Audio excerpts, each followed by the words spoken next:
오늘은 시편 27편 말씀을 같이 나누겠습니다. 시편 27편이고요. 예배자의 신뢰와 확신이라는 주제로 말씀을 나누려고 합니다. 시편 27편 예배자의 신뢰와 확신입니다. 시편 27편의 말씀을 먼저 읽겠습니다. 시편 27편 다윗의 시. 여호와는 나의 빛이요 나의 구원이시니 내가 누구를 두려워하리요. 여호와는 내 생명의 능력이시니 내가 누구를 무서워하리요. 악인들이 내 살을 먹으려고 내게로 왔으나 나의 대적들 나의 원수들인 그들은 실족하여 넘어졌도다. 군대가 나를 대적하여 진칠지라도 내 마음이 두렵지 아니하며 전쟁이 일어나 나를 치려 할지라도 나는 여전히 태연하리로다. 내가 여호와께 바라는 한 가지 일 그것을 구하리니 곧 내가 내 평생에 여호와의 집에 살면서 여호와의 아름다움을 바라보며 그의 성전에서 사모하는 그것이라.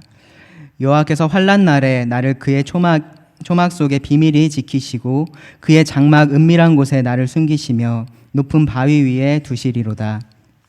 이제 내 머리가 나를 둘러싼 내 원수 위에 들리리니 내가 그의 장막에서 즐거운 제사를 드리겠고 노래하며 여호와를 찬송하리로다. 여호와여, 내가 소리내어 부르짖을 때에 들으시고 또한 나를 긍휼히 여기사 응답하소서. 너희는 내 얼굴을 찾으라 하실 때에 내가 마음으로 주께 말하되 여호와여, 내가 주의 얼굴을 찾으리이다 하였나이다. 주의 얼굴을 내게서 숨기지 마시고 주의 종을 노하여 버리지 마소서. 주는 나의 도움이 되셨나이다. 나의 구원의 하나님이시여 나를 버리지 마시고 떠나지 마소서. 내 부모는 나를 버렸으나 여호와는 나를 영접하시리이다. 여호와여, 주의 도를 내게 가르치시고 내 원수를 생각하셔서 평탄한 길로 나를 인도하소서. 내 생명을 내 대적에게 맡기지 마소서. 위증자와 악을 토하는 자가 일어나 나를 치려 함이니이다. 내가 산자들의 땅에서 여호와의 선하심을 보게 될 줄 확실히 믿었도다. 너는 여호와를 기다릴지어다. 강하고 담대하며 여호와를 기다릴지어다. 시편 27편의 말씀이었습니다. 우리가 삶을 살아가는 데 있어서 내가 어떤 사람인지 아는 것이 굉장히 중요합니다. 내가 어떤 사람인지 아는 것이 굉장히 중요합니다. 그래서 우리도 보면은 신분에 따라서 혹은 뭐 요즘에 따르면 어떤 직업에 따라서 이렇게 특별히 제복 같은 것을 차려입는 그런 경우들도 있는데요. 그렇게 옷을 입으면은 말하는 것이나 뭐 행동하는 것, 생각하는 것, 그런 태도들이 조금씩 달라지기 때문입니다. 그래서 전에 그 조 목사님께서 하셨던 말씀이 아직도 기억이 나는데요. 그리스도인들도 스님들처럼 이렇게 좀 무슨 통일된 옷을 입었으면 좋겠다, 그런 얘기를 하셨던 적이 있어요. 그렇게 입으면 그 옷이 무슨 대단한 효과가 있는 것이 아니라 그렇게 입게 되면 우리가 누구인지를 좀 계속해서 인식을 하게 되는 거죠. 그러면서 말하는 것이나 행동하는 것, 뭐 내가 생각하는 것, 내가 어떤 상황에서 어떻게 반응할지, 그런 것들이 달라지는 것입니다. 그만큼 내가 어떤 사람인지를 알고 있는 것은 우리가 살아가는 데 있어서 정말로 중요합니다. 우리 그리스도인들은 어떤 사람들일까요? 우리는 어떤 사람들일까요? 성경을 보면요, 이 그리스도인들에 대해서 굉장히 다양한 표현들을 여러 가지로 사용을 합니다. 하나님의 자녀라고 하기도 하고요, 하나님의 백성이라고 하기도 하고, 때로는 제사장들, 성도들, 신자들, 구원받은 자들, 뭐 그런 다양한 표현들을 사용을 합니다. 혹시 그 중에 좋아하는 그런 표현이 있으신지 모르겠는데요, 저는 개인적으로 아주 좋아하는 표현이 하나 있습니다. 뭐냐 하면 하나님을 사랑하는 자들입니다. 하나님을 사랑하는 자들. 이 그리스도인들에 대해서 하나님을 사랑하는 자들이다라고 표현하는 부분들이 있습니다. 왜 그러냐 하면은 그 말이 우리들이 근본적으로 어떤 면에서 다른지, 어떤 면에서 차이가 나는지를 보여주는 말이기 때문에 그렇습니다. 그 앞에서 말씀드렸던 우리가 하나님의 자녀다, 백성이다, 혹은 제사장이다, 성도다, 그러한 것들은 사실은 우리가 하나님을 사랑하는 자들이기 때문에 얻게 되는 유익에 관한 표현들입니다. 우리가 하나님을 사랑하는 자들이기 때문에 하나님의 자녀가 되고요, 하나님의 백성이 되고 제사장으로 불림을 받을 수 있는 것입니다. 이 하나님을 사랑하는 것이 근본적인 우리 마음의 변화입니다. 그리고 그 마음의 변화가 우리 삶의 변화로 자연스럽게 연결이 됩니다. 왜 그러냐 하면 우리는 사랑하는 것을 예배하기 때문에 그렇습니다.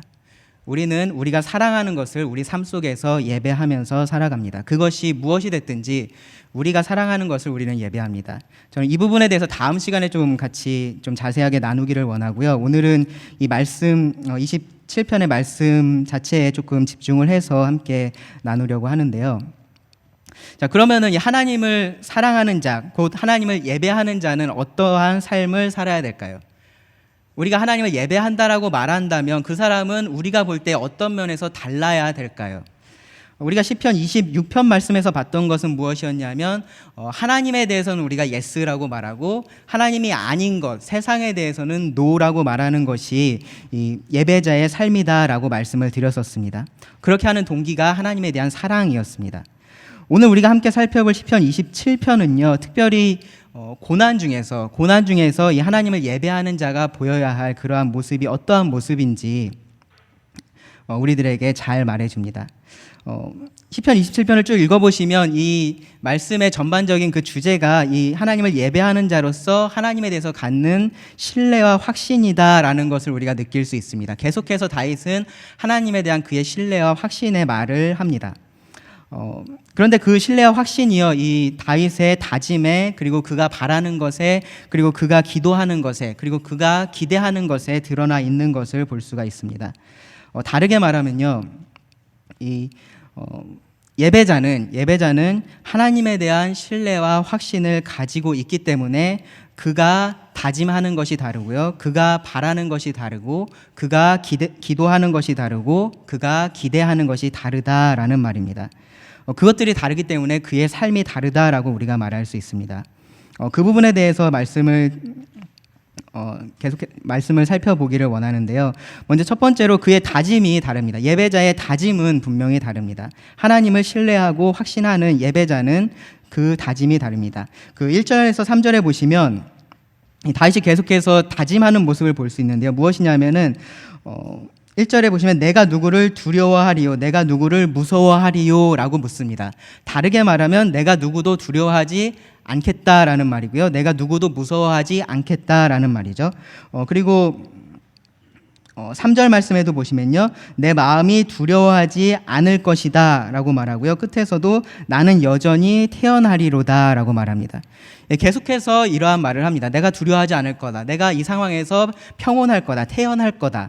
어떠한 상황을 지금 다시 생각하고 있습니까? 3절 말씀에 보시면 군대가 나를 대적하여 진칠지라도, 군대가 지금 나를 대적해서 일어난 그러한 상황입니다.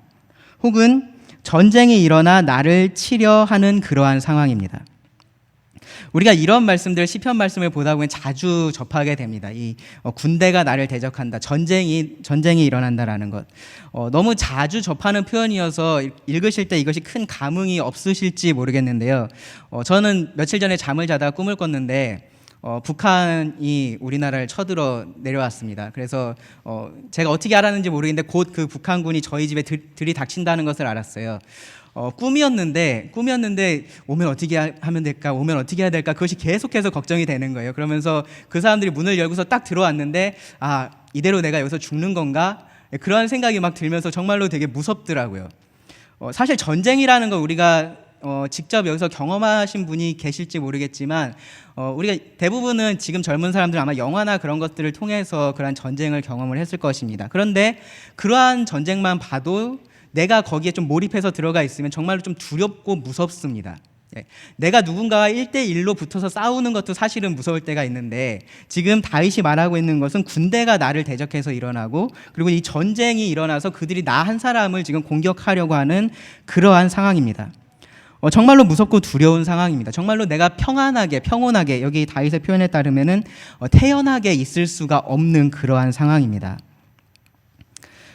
지금 다윗이 시편 27편에서 말하고 있는 상황이 그러한 상황입니다. 여러 사람이 그를 대적해서 일어난 상황이고요. 10절에 보시면 이렇게도 표현합니다. 내 부모는 나를 버렸으나, 부모에게 버림받은 상황이고요. 12절에 보시면 위증자와 악을 토하는 자가 일어나 나를 치려함이로다. 다른 사람들이 일어나서 거짓말을 하는 자들이, 악한 말을 하는 자들이 나를 공격하고 있는 그러한 상황입니다. 그런 상황에서 다윗이 두려워하지 않는다라고 말합니다. 내가 태어날 거다, 여전히 그러한 상황에서도 태어날 거다라고 말합니다. 그 이유가 무엇입니까? 1절 시작에 나옵니다. 여호와는 나의 빛이요 나의 구원이시니, 그리고 여호와는 내 생명의 능력이시니. 한마디로 무엇 때문에 다윗이 두려워하지 않고 평온할 수 있습니까? 바로 하나님 때문에 그렇습니다. 하나님 때문에 그렇습니다. 정말로 극단적인 상황, 누구나 두려워할 만한 그러한 상황에서도 평온할 수 있는 것, 하나님 때문에 그렇습니다. 여기 하나님에 대한 표현, 다윗의 표현들을 잠깐 보시면요. 먼저 하나님에 대해서 빛이라고 말합니다. 빛. 우리는 성경에서 하나님을 빛으로 이야기하는 것들을 자주 접하게 되는데요. 근데 좀 저도 의외였는데, 이 구약 성경에서 하나님에 대해서 빛이다라고 직접적으로 말한 말씀은 딱 이 말씀 하나입니다. 다른 말씀들에서 하나님을 이 빛에 비교해서 말하고 있는 말씀들이 있기는 하지만 아주 직접적으로 하나님이 빛이다라고 말한 것은 이 말씀 하나입니다. 그럼 빛은 무엇을 의미할까요? 어떠한 의미로 다윗이 여기서 이 빛을 이야기하고 있을까요? 이 말씀에서 보시면 다윗이 여호와는 나의 빛이요 나의 구원이시다라고 말합니다. 즉 빛과 구원이라는 것을 지금 연관지어서 이야기하고 있다라는 것을 볼 수 있습니다. 여러분, 아주 깜깜한 어둠 속에 들어가 본 적이 있으십니까? 정말로 아주 깜깜해서 정말로 아무것도 보이지 않는 그러한 어둠 속에 들어가 본 적이 있으십니까? 그러한 어둠 속에, 칠흑 같은 어둠 속에 들어가면요, 여기서 귀신이 나오면 어떡하지, 이런 일이 있으면 어떡하지, 그런 생각이 나는 게 아니라 그냥 어두움 그 자체 때문에 굉장히 두렵게 됩니다. 두려움이라는 것이 자연스럽게 우리 마음속에서 일어나게 되는데요. 그때 정말로 그렇게 깜깜한 어둠 속에 우리에게 빛이 하나 있으면 어떻습니까? 그 빛이 아무리 작은 것이더라도 그것으로 인해서 그 두려움을 몰아낼 수 있습니다. 지금 다윗이 하나님에 대해서 빛이다라고 말하고 있는 상황이 그러한 상황입니다. 어둠이 자연스러운 그런 두려움을 가져오듯이 이 하나님은 빛이 되셔서 그 다윗에게 있는 그러한 두려움을 자연스럽게 몰아내신다라는 말입니다. 그런 이유는 다윗이 하나님의 구원이시기 때문입니다. 다윗은 아주 직접적으로 표현을 합니다. 그 하나님을 구원 자체라고 말을 합니다. 하나님이 나를 구원하시는 분이시다, 그런 식으로 표현하지 않고 이 하나님이 나의 구원이다라고 말합니다. 그 말은 무슨 말이냐면요, 하나님이 없으면 무엇도 없다는 말입니까? 나의 구원도 없다라는 말입니다. 나의 구원이 오직 하나님에게만 있다라는 표현입니다.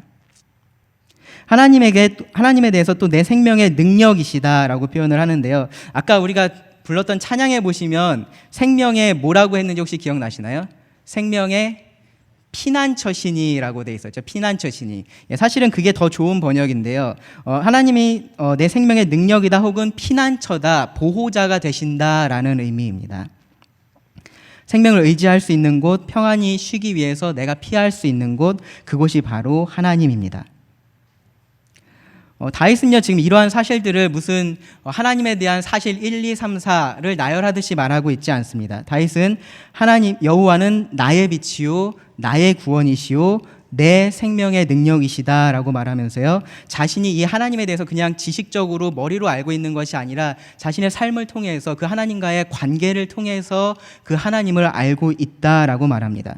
실제로 다윗이 경험한 것이 있습니다. 여기 2절에 보시면 악인들이 내 살을 먹으려고 내게로 왔으나 나의 대적들, 나의 원수들인 그들은 실족하여 넘어졌도다. 이 악한 사람들이, 다윗의 대적들이 마치 이렇게 굶주린 짐승처럼 다윗에게 왔지만 그들이 실족해서 넘어졌다. 즉 완전히 패배했다라는 말입니다. 우리가 성경을 읽어보면요, 이 다윗의 삶 속에서 우리는 이러한 경우들을 수도 없이 많이 목격할 수 있습니다. 다윗을 대적해서 많은 왕들이 일어났고요, 많은 나라들이 일어났지만 하나님은 다윗에게 승리를 주셨습니다. 우리가 가장 잘 아는 사건이 하나 있죠. 바로 골리앗과의 싸움입니다. 골리앗이 다윗에게 오면서 이렇게 말했습니다. 내게로 오라. 내가 너의 살을 공중의 새들과 들짐승들에게 주리라. 골리앗은 마치 다윗의 생명이 자기에게 있는 것처럼 그렇게 말했습니다. 그런데요, 그 전쟁은 골리앗에게 속해 있던 것이 아니라 하나님에게 속해 있었습니다. 그리고 그 하나님은 다윗의 빛이었고요, 다윗의 구원이었고 다윗의 생명의 능력이었습니다. 누가 승리했습니까? 다윗이 승리했습니다. 골리앗은 완전히 패배했습니다.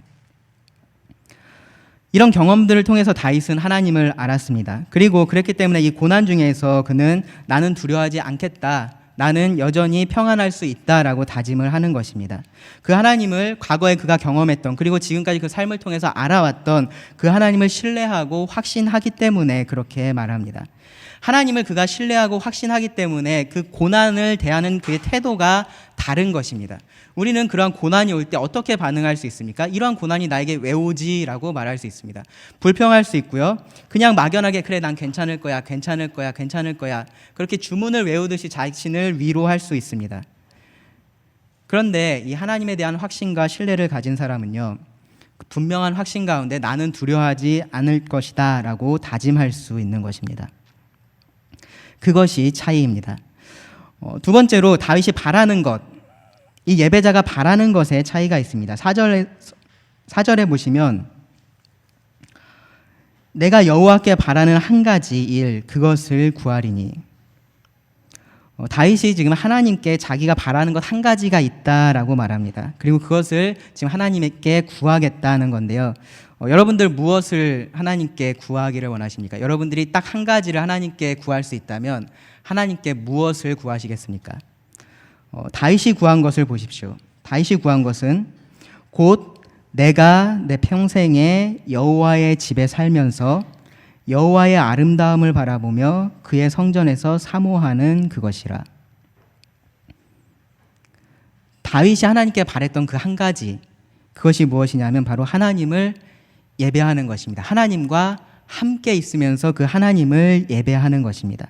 하나님이 얼마나 위대한 분이신지, 얼마나 좋은 분이신지 그 하나님을 바로 옆에서 바라보면서 그분을 찬양하는 것, 그분을 예배하는 것을 다윗이 원한다라고 말합니다.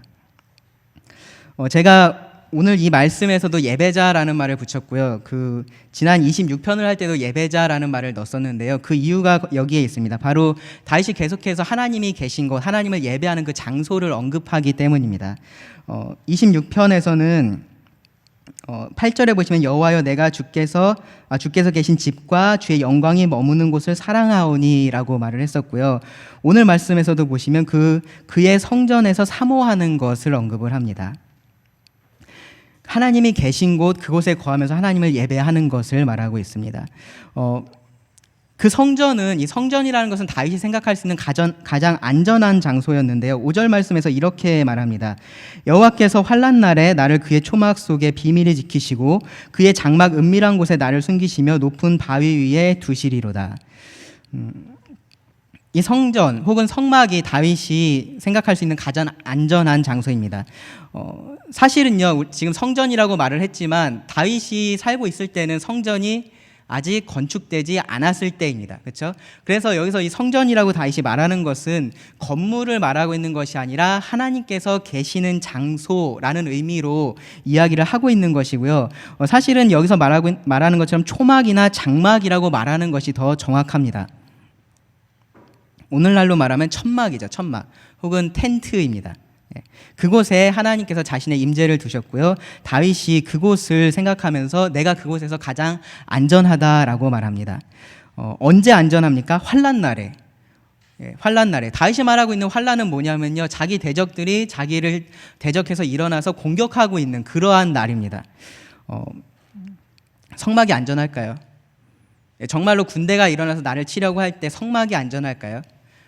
다윗이 살고 있었던 그 왕궁이 훨씬 더 안전한 곳입니다. 우리가 생각할 때는요. 그곳이 훨씬 더 방어할 수 있는 곳이고 적의 공격을 막을 수 있는 곳입니다. 아무리 성막을 튼튼하게 져도요, 아무리 천막을 튼튼하게 만들어도 집보다 튼튼할 수는 없습니다. 그럼 왜 다윗은 이 초막, 이 장막이 자신이 피할 수 있는 곳, 그곳이 자신이 가장 안전하게 거할 수 있는 곳이라고 말할까요? 그 장소가 중요한 것이 아니라 그곳에 누가 있느냐가 중요하기 때문에 그렇습니다. 다윗이 어디에 있느냐가 중요한 것이 아니라 다윗이 누구와 함께 있느냐가 중요하기 때문에 그렇습니다. 하나님이 함께 계시다면 그곳이 비록 천막일지라도 난공불락의 요새보다 훨씬 더 안전하다라는 것이 다윗의 말입니다. 그런 곳에 그냥 숨어 있는 것이 아닙니다. 그곳에 승리자로서 있습니다. 6절에 보시면 이제 내 머리가 나를 둘러싼 내 원수 위에 들리리니, 승리에 대한 표현입니다. 하나님께서 주시는 그러한 승리를 다윗이 확신하고 있습니다. 왜냐하면 하나님에 대해서 확신하고 있기 때문입니다.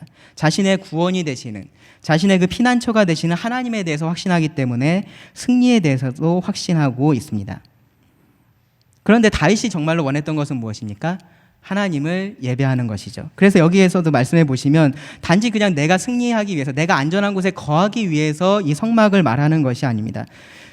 그곳에서 내가 그의 장막에서 즐거운 제사를 드리겠고 노래하며 여호와를 찬송하리로다. 그 승리에 대해서 하나님께 감사하고요, 하나님께 노래하고 찬송하겠다라는 것입니다. 그것이 다윗이 바라는 한 가지입니다. 다윗이 그 삶을 통해서 바라는 한 가지가 바로 그것이었습니다. 하나님을 예배하는 것, 그리고 그 하나님께서 그의 삶을 통해서 이루시는 그 놀라운 일들에 감사하고 그 일을 통해서 하나님을 높이는 것, 그것이 다윗이 원하는 한 가지였습니다. 우리는 바라는 것들이 정말로 많습니다. 다윗도 바라는 것들이 정말로 많았을 것입니다. 이것을 원했고 저것을 원했고 그 많은 것들을 원했을 것입니다. 그런데 궁극적으로 그 모든 것들이 하나로 모아집니다. 그 하나가 무엇이냐 하면 바로 하나님을 예배하는 것, 하나님을 찬양하는 것, 그 하나님과 함께 하는 것입니다. 그가 하나님을 사랑하는 예배자였기 때문에 그렇습니다. 평화로운 중에 있든지 고난 중에 있든지 이 하나님을 예배하는 것이 다윗이 가장 원하는 것이었습니다. 세 번째로 다윗의 기도에 대해서 살펴볼 수 있는데요. 이 예배자의 기도도 분명히 다릅니다. 7절부터의 말씀을 보시면 이 6절까지하고는 조금 분위기가 달라지는 것을 우리가 알 수 있습니다. 6절까지는 다윗이 굉장히 확신 가운데 기록을 했다면 이 7절부터의 말씀은 지금 상황에서 느끼는 그런 괴로움이 조금 더 많이 드러나 있습니다. 그렇다고 해서 다윗이 하나님에 대한 신뢰를 잃은 것은 아닌데요. 그 기도를 보시기 바랍니다. 7절입니다. 여호와여, 내가 소리내어 부르짖을 때 들으시고 또한 나를 긍휼히 여기사 응답하소서.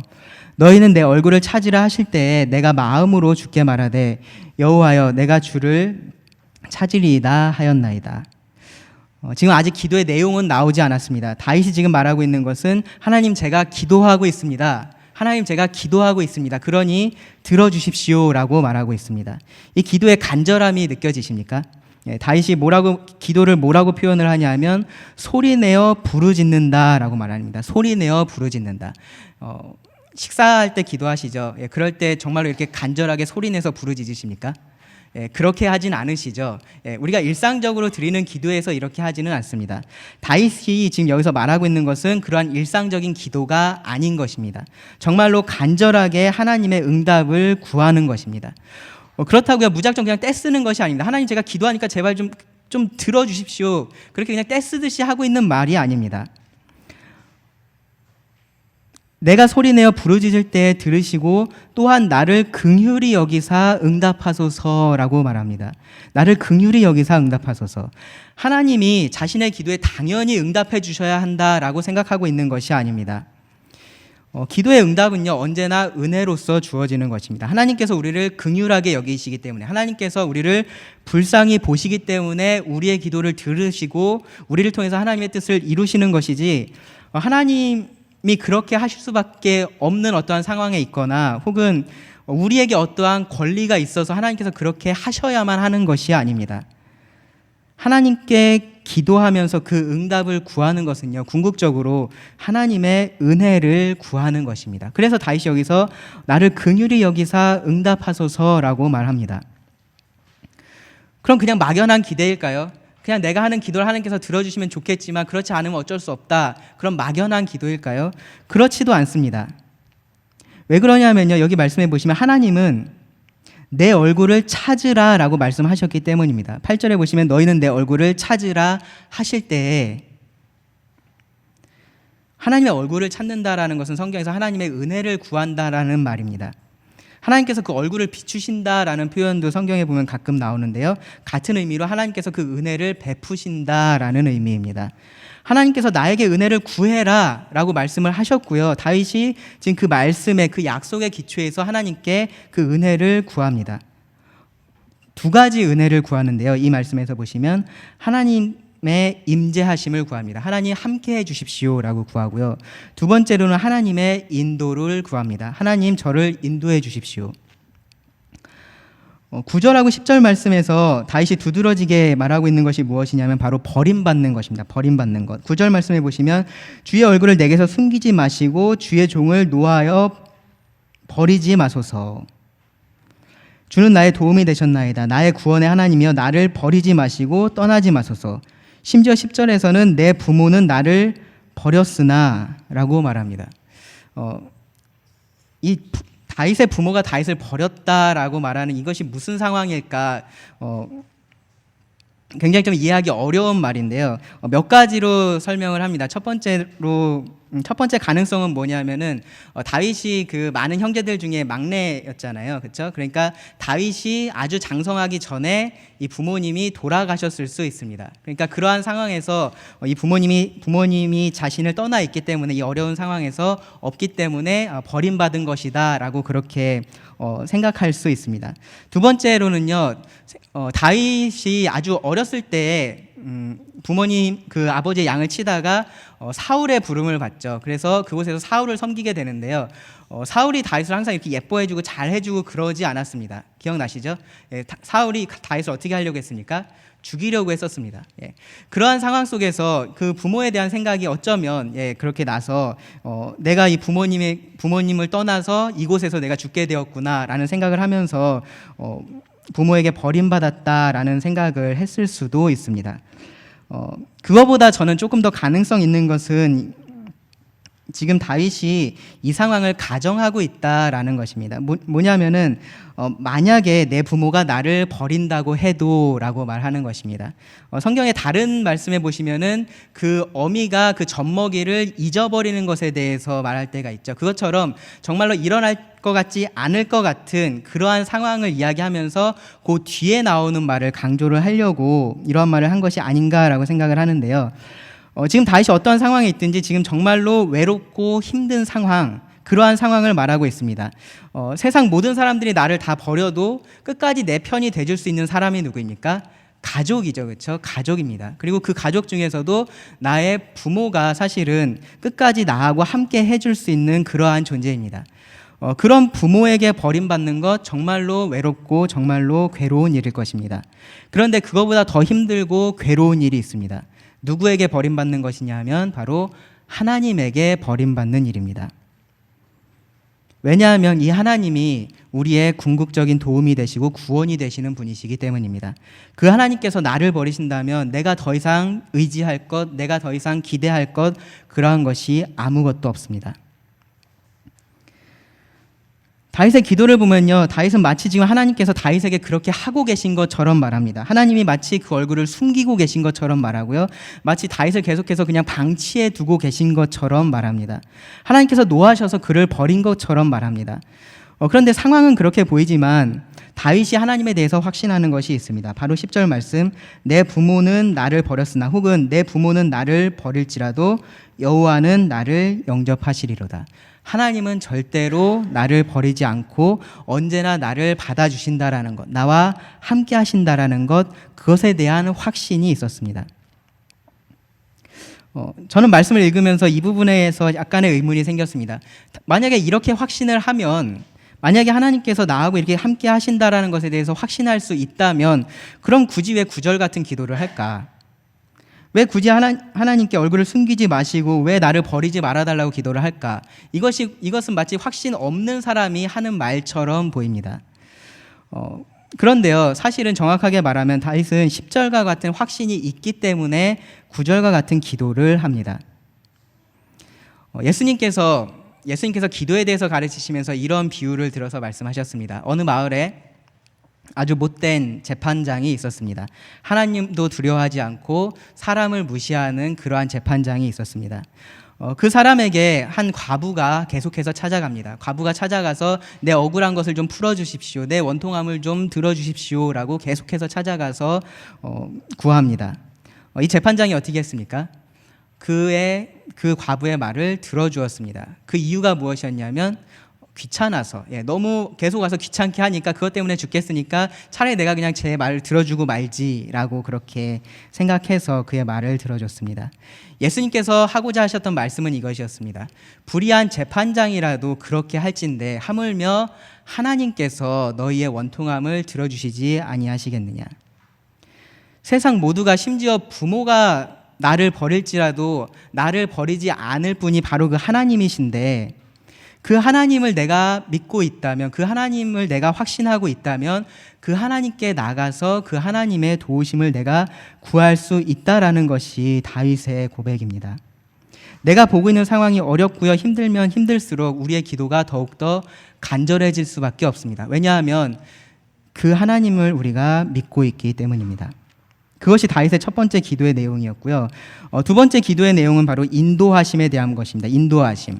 우리가 좁은 길에서 드리는 기도라는 제목의 말씀을 전에 제가 드렸었는데요.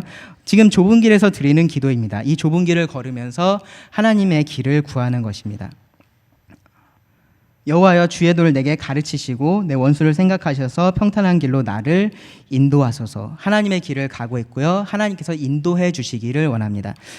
가르쳐 주실 뿐만 아니라 옆에서 함께 있으면서 인도해 주시기를 구합니다. 하나님의 길을 가기를 원하고요, 그 길을 하나님과 함께 가기를 원하는 것입니다.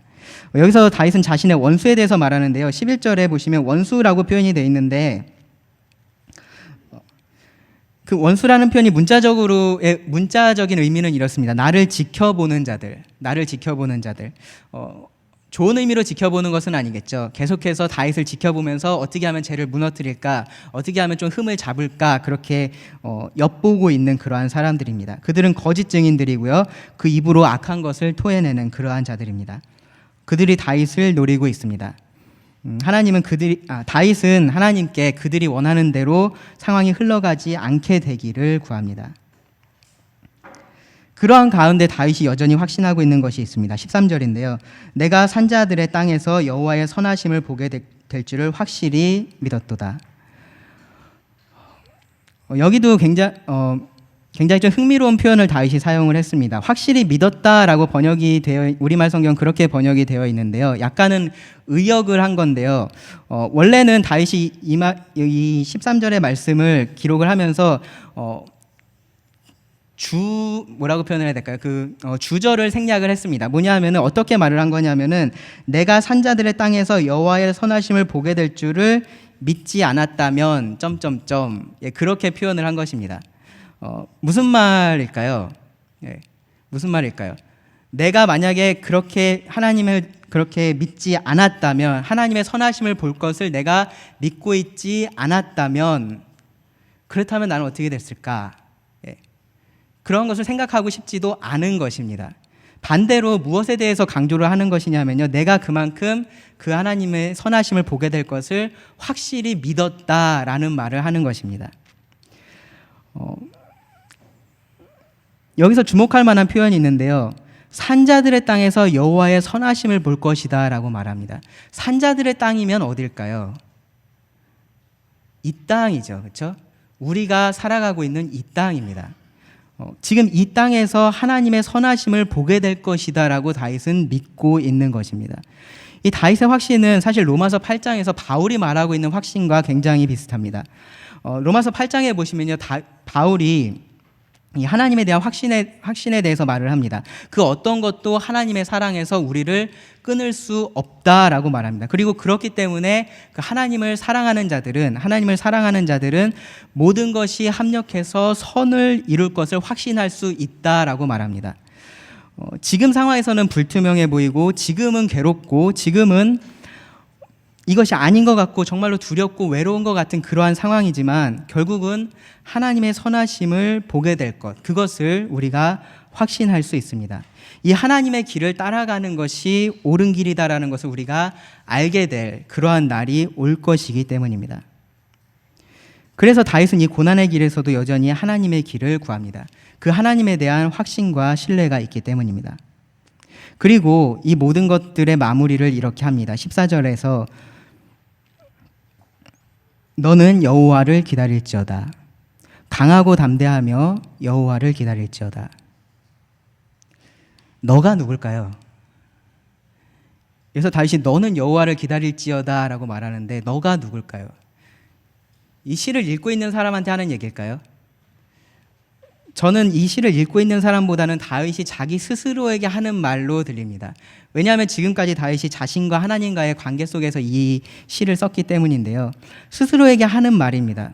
다윗 너는 여호와를 기다려라. 강하고 담대하며 여호와를 기다려라.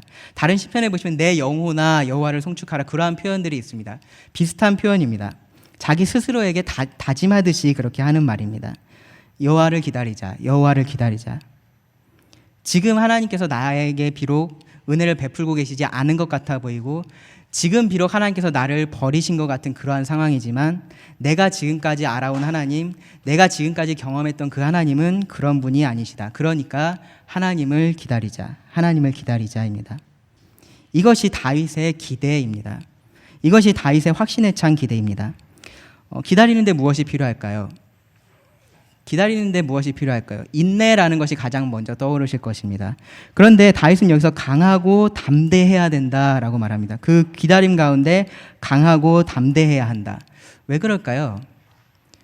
왜냐하면 그 상황은 여전히 힘들고 다윗을 괴롭게 하기 때문입니다. 강해야 되고 담대해야 합니다. 계속해서 하나님에 대한 신뢰를 놓치지 않으려고 노력을 해야 합니다. 그 하나님이 어떤 분이신지 계속해서 생각하고 있어야 하고요.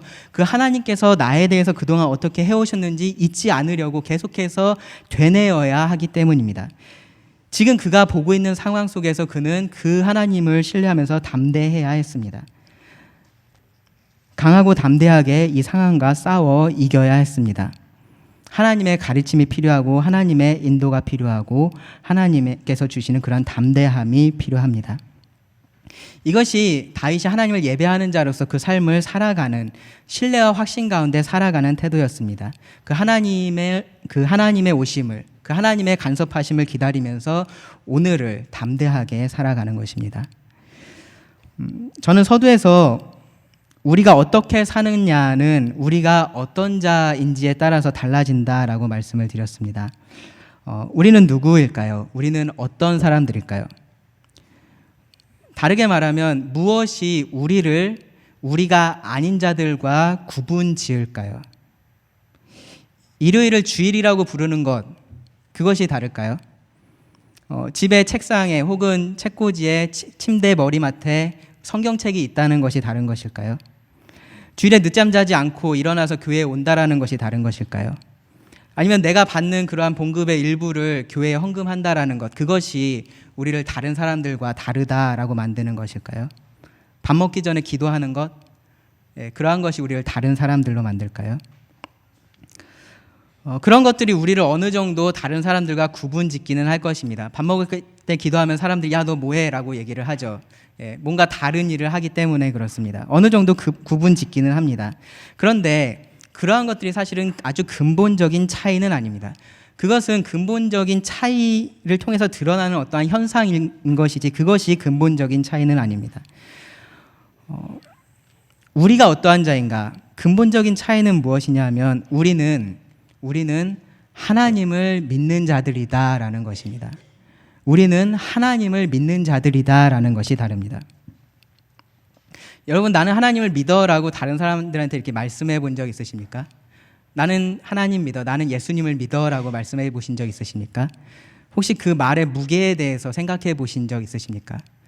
내가 하나님을 믿는 자라고 말하는 것, 내가 하나님을 예배하는 자다라고 말하는 것, 그 말의 무게에 대해서 여러분 생각해 보시기 바랍니다.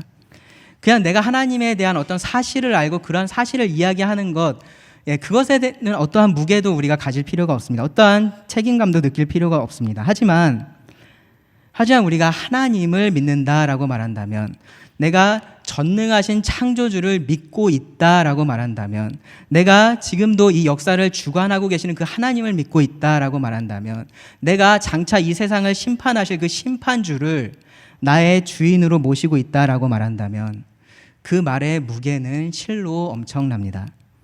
우리의 삶을 완전히 달라지게 만드는 말입니다. 우리가 하나님을 나의 빛이라고 말하고 나의 구원이다라고 말하고 나의 능력이다라고 말한다면, 하나님을 그러한 분으로서 그러한 존재로서 고백을 한다면 그렇지 않은 자와 동일한 삶이 될 수가 없습니다. 그 하나님의 가치를 아는 자고요. 그 하나님을 사랑하는 자고 그 하나님을 예배하는 자이기 때문에 그렇습니다. 이 예배자의 신뢰와 확신은 다른 것이 아니라 바로 이 하나님에게 있습니다. 그가 믿는 그 하나님에게 있습니다.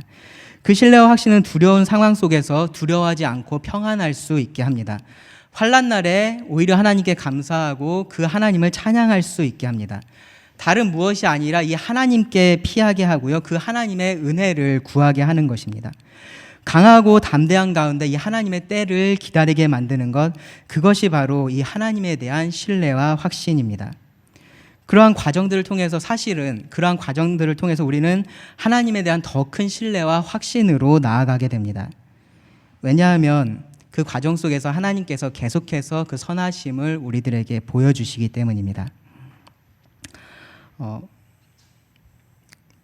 우리가 믿음으로 구원을 받습니다. 믿음으로 구원을 받습니다. 그 믿음이 지금 내 삶 속에서는 어떠한 일을 하고 있을까요? 내가 구원받았다라고 말하고 내가 하나님을 믿는다라고 말하는데 그 믿음이 나를 구원하는 데서 그냥 끝날 수가 없습니다. 그 믿음은 여전히 내 삶 속에서 어떠한 일을 하고 있어야 합니다. 그 믿음은 계속해서 내 삶 속에서 그 하나님을 바라보게 하는 믿음이어야 합니다. 그 하나님을 바라고 기대하실 수 있기를 바랍니다. 그리고 그 삶에서 하나님의 선하심을 체험하실 수 있기를 바랍니다. 그것이 이 예배자의 삶을 바꿉니다. 그리고 그 바뀐 삶이 곧 하나님께 드려지는 예배입니다. 기도하시고 말씀을 드리겠습니다.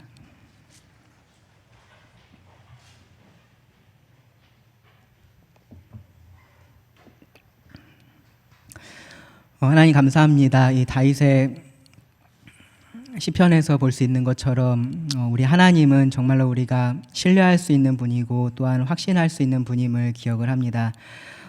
때로는 우리 눈에 보이는 것에 그것이 너무나 커 보여서 그 하나님을 바라보지 못할 때가 있음을 고백을 드립니다. 지금 저희가 더욱더 이 영의 눈을 밝혀서 하나님을 바라볼 수 있게 하시고 그 하나님께서 하시는 일들을 바라보고 그 하나님을 예배하는 자가 될 수 있기를 원합니다. 저희가 말하는 것, 행동하는 것, 모든 것들을 통해서 하나님께서 영광 받으시고 하나님께서 높임 받으시옵소서. 모든 기도 예수님의 이름으로 기도드립니다.